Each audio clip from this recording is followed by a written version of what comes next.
क्या आपने कभी सुना है एक ऐसे राजा की कहानी जिसने अमरता, अपार धन और पूरी दुनिया की सत्ता को ठुकरा दिया सिर्फ अपनी प्रजा के लिए?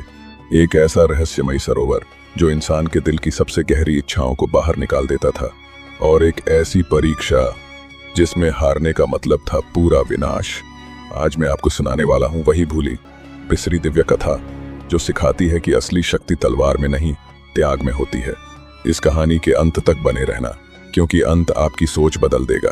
अत्यंत प्राचीन युग की बात है, जब पृथ्वी पर ऋषियों के आश्रम, यज्ञों की अग्नि और मंत्रों की ध्वनि से संपूर्ण वातावरण पवित्र रहता था।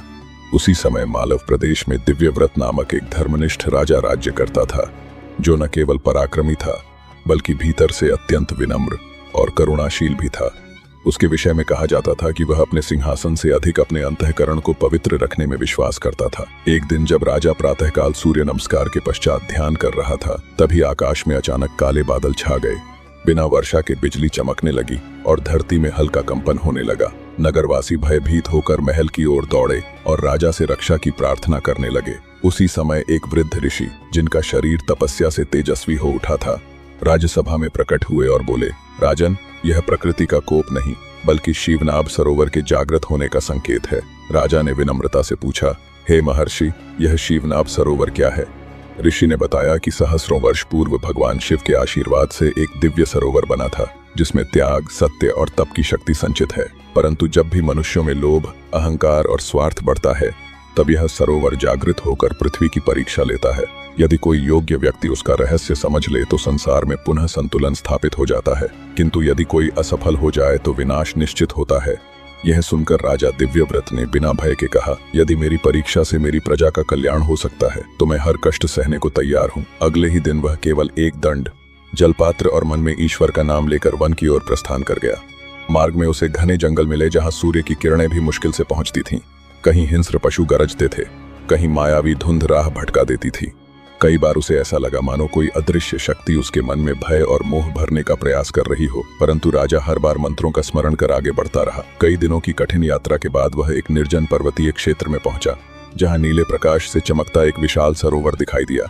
उसका जल दर्पण की भांति स्वच्छ था और उसके चारों ओर अद्भुत शांति व्याप्त थी।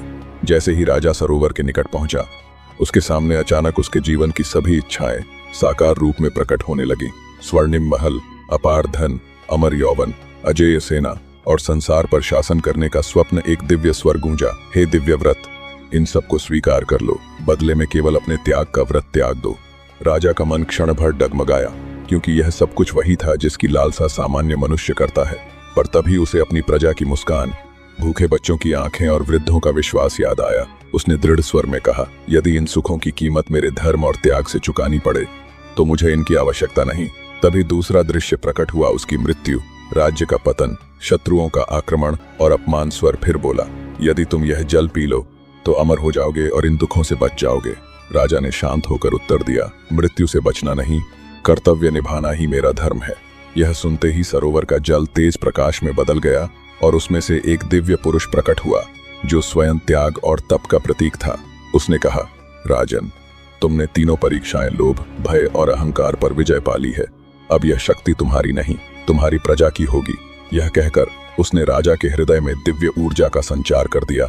उसी क्षण पूरे प्रदेश में वर्षा होने लगी, सूखे कुएं भर गए, रोगी स्वस्थ होने लगे, खेतों में हरियाली लौट आई और लोगों के मन में नई आशा जाग उठी। राजा जब लौटकर राजधानी पहुंचा तो लोगों ने उसे देवतुल्य माना, पर वह पहले की तरह ही साधारण जीवन जीता रहा। न उसने कभी अपनी परीक्षा का घमंड किया, न अपनी शक्ति का प्रदर्शन। वर्षों बाद जब उसने देह त्यागी, तब कहा जाता है कि शिवनाभ सरोवर पुनः शांत हो गया।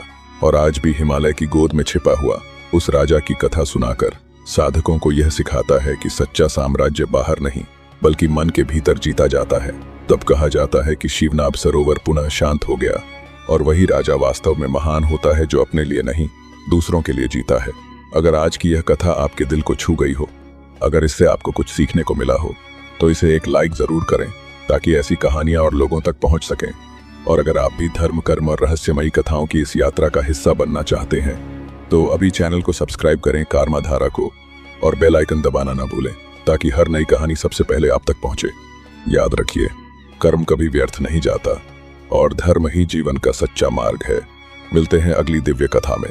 तब तक के लिए जय धर्म, जय कर्म।